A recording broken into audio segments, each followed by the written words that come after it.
janganlah kita mati dan janganlah kita meninggalkan dunia ini kecuali dalam keadaan beragama Islam. Jamaah rahimakumullah, hari ini 10 Dzulhijjah merupakan hari yang sangat mulia, hari yang syarat akan ibadah beserta keutamaan-keutamaannya. Saudara-saudara kita telah melaksanakan ibadah haji di Makkah pada saat ini, sedangkan kita menjalankan salat Idul Adha. Hadirin, di hari ini juga kita diperintahkan untuk menyembelih hewan kurban. Allahu Akbar, Allahu Akbar, Allahu Akbar, walillahil hamd. Hari Raya Idul Adha tidak akan bisa terlepaskan dari sebuah kisah ribuan tahun lalu saat Nabi Ibrahim alaihissalam diberi cobaan yang sangat berat. Di usia beliau yang menginjak 86 tahun, beliau begitu senang ketika dikaruniai seorang anak yang sangat soleh, sebagaimana yang beliau idam-idamkan selama ini, bahwa beliau memanjatkan doa di setiap ibadah beliau. Beliau mengucapkan, Rabbi habli minas shalihin, Tuhanku karuniakanlah kepadaku keturunan yang soleh. Lalu hadirin sekalian, Allah Subhanahu wa taala pun mengabulkannya dengan menciptakan Nabi Ismail alaihissalam melalui rahim Siti Hajar. Allahu Akbar, Allahu Akbar, Allahu Akbar, walillahil hamd. Namun hadirin sekalian, saat putra yang begitu beliau cintai beranjak besar, beliau diperintahkan melalui sebuah mimpi untuk mengorbankan anak beliau tersebut. Dalam suatu hadis Nabi Muhammad SAW disebutkan bahwa mimpi seorang nabi merupakan sebuah wahyu. Allahu Akbar, Allahu Akbar, Allahu Akbar, walillahil hamd. Namun hadirin sekalian, pada mulanya Nabi Ibrahim alaihissalam ragu akan mimpi tersebut. Akan tetapi hadirin, mimpi tersebut berulang kembali pada malam-malam berikutnya. Dengan begitu, beliau yakin bahwa mimpi tersebut merupakan perintah yang harus beliau taati. Kisah ini hadirin tercantum di dalam Al-Quran surah As-Saffat ayat 102. Falamma balagha ma'ahu as-sa'ya qala ya bunayya inni ara fil manami anni adbahuka fanzur madza tara.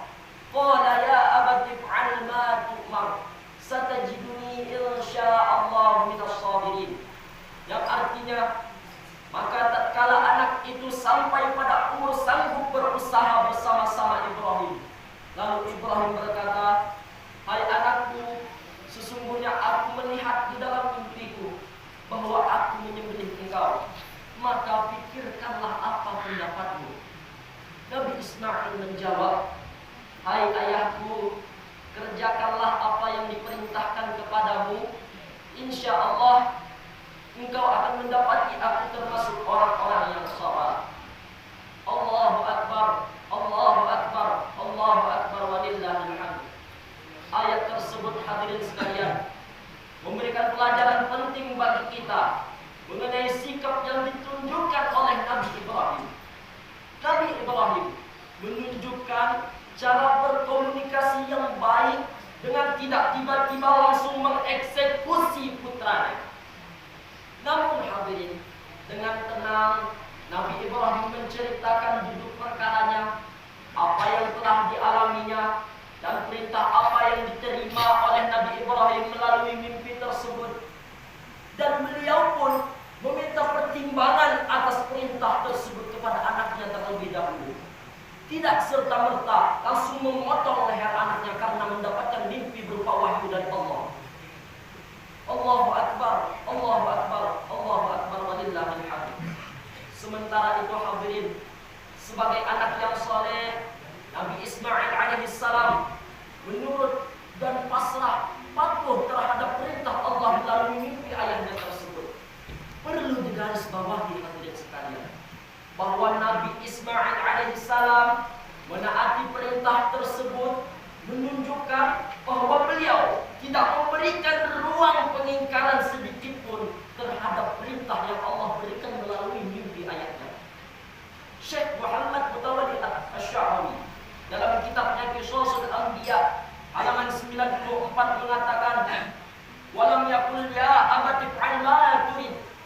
hatta ya'khudhal ibnu thawaba 'ubudiyyat ta'ah.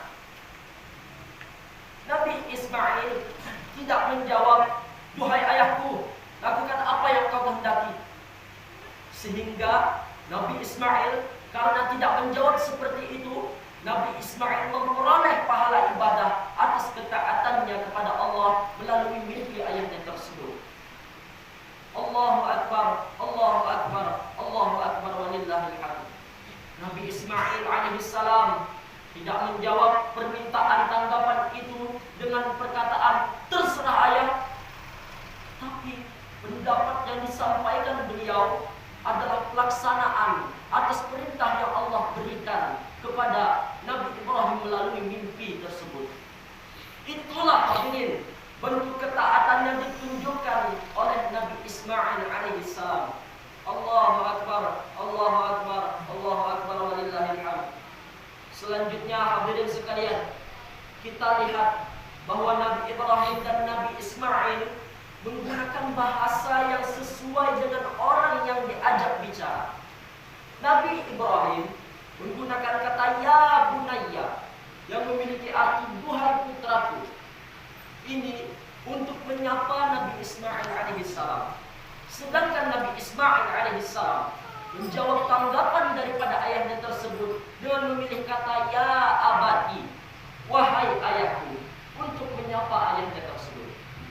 Syekh Abi Ayyal Andalusi yang hidup tahun 654 hingga 754 Hijriah di dalam kitab Al-Bahrul Muhit juz 9 mengatakan bahwa pilihan kata yang digunakan Nabi Ibrahim itu merupakan wujud sayangnya terhadap anaknya tersebut.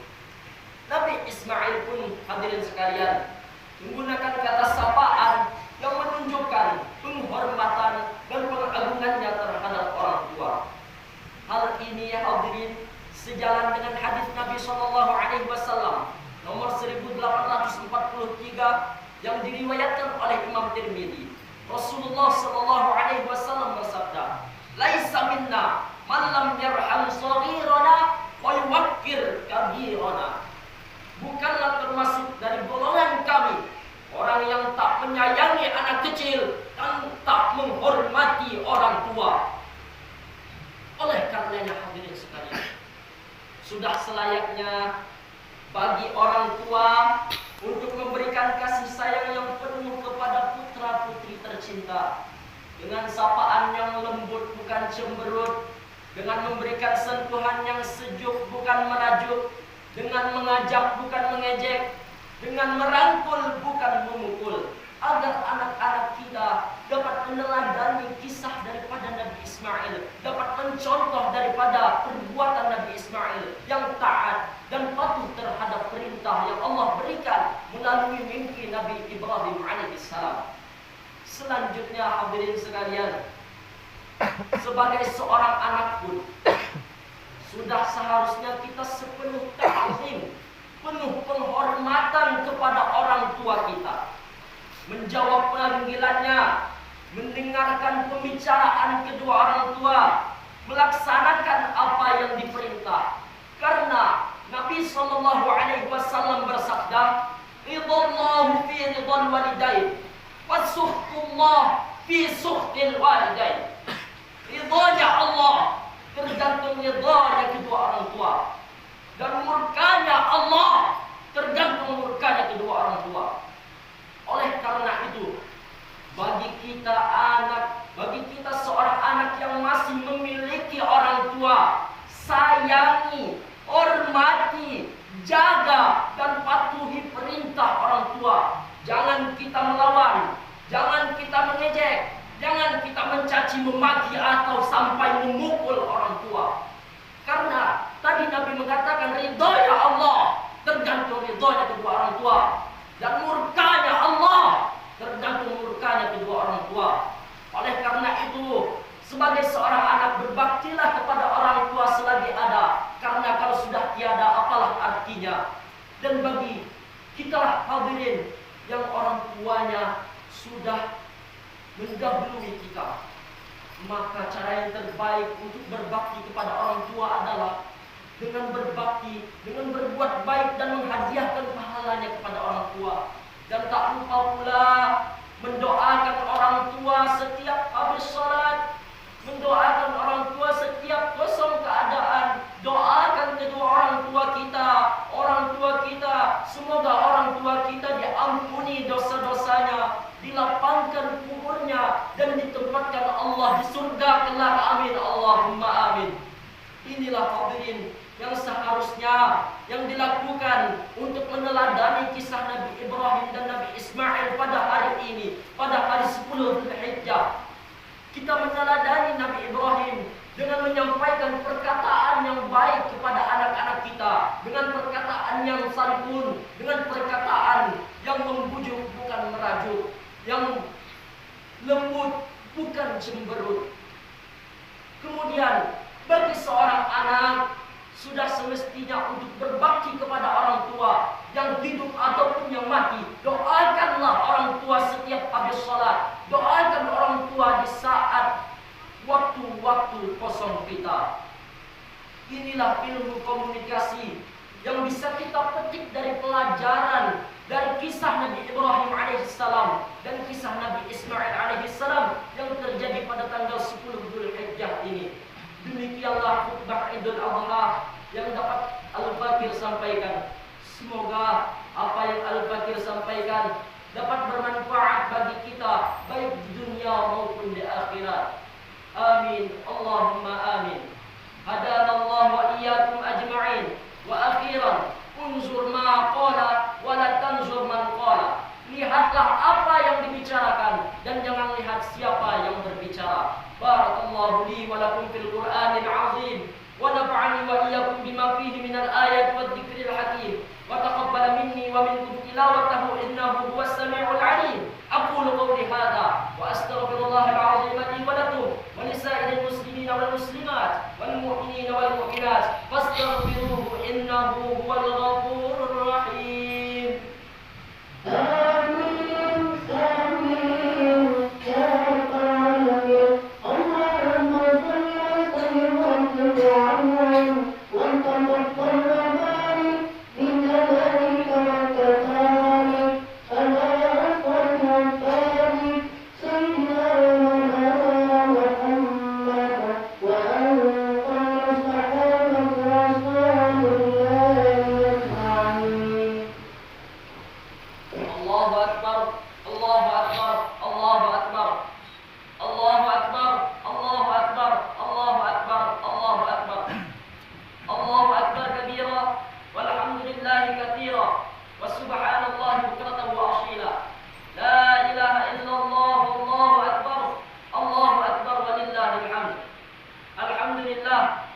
Alhamdulillahilladzi hadana li syari'atil Islam. Wassalatu wassalamu ala sayyidina Muhammadin asyrafil anam. Asyhadu an la ilaha illallah al-malikul a'lam wa asyhadu anna sayyidina Muhammadan 'abduhu wa rasuluhu an-nabiyil kiram wa ala alihi wa ashabihi sayyidul umam. Amma ba'du fa ya ayyuhal muslimuna rahimakumullah. Usikum wa iyaya bittaqwallah faqad fazal muttaqun. Wa'lamu anna Allah ta'ala salatan 'ala an-nabiyil karim kama qala Allah ta'ala fi kitabihil karim. A'udzu billahi minasy syaithanir rajim. Inna Allah wa malaikatahu yusholluna 'alan nabi ya ayyuhalladzina amanu shallu 'alaihi wa sallimu taslima. Allahumma shalli wa sallim wa barik 'ala sayyidina Muhammad wa 'ala ali sayyidina Muhammad kama shallaita wa sallamta 'ala sayyidina Ibrahim wa 'ala ali sayyidina Ibrahim wa barik 'ala sayyidina Muhammad wa 'ala ali sayyidina Muhammad kama barakta 'ala sayyidina Ibrahim wa 'ala ali sayyidina Ibrahim fil 'alamin innaka Hamidum Majid. Allahumma rida 'anil khulafa'ir rasyidin sayyidina Abi Bakr wa Umar wa Uthman wa Ali wa 'an baqiyatus sahabah wal qarabat wat tabi'in wat tabi'at tabi'in wa man tabi'ahum bi ihsan ila yaumiddin. Allahumma rida 'anna wa 'anhum برحمتك يا أرحم الراحمين. اللهم اغفر للمسلمين والمسلمات والمؤمنين والمؤمنات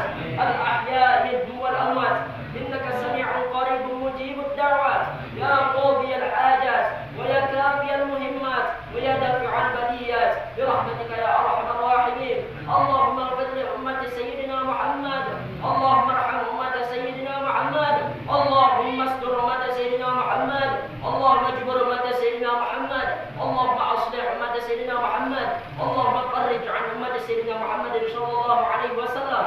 Rabbana zalamna anfusana wa in lam taghfir lana wa tarhamna lanakunanna minal khasirin. Allahumma ighfir lana dhunubana wa liwalidina. Allahumma ighfir lana dhunubana wa liwalidina.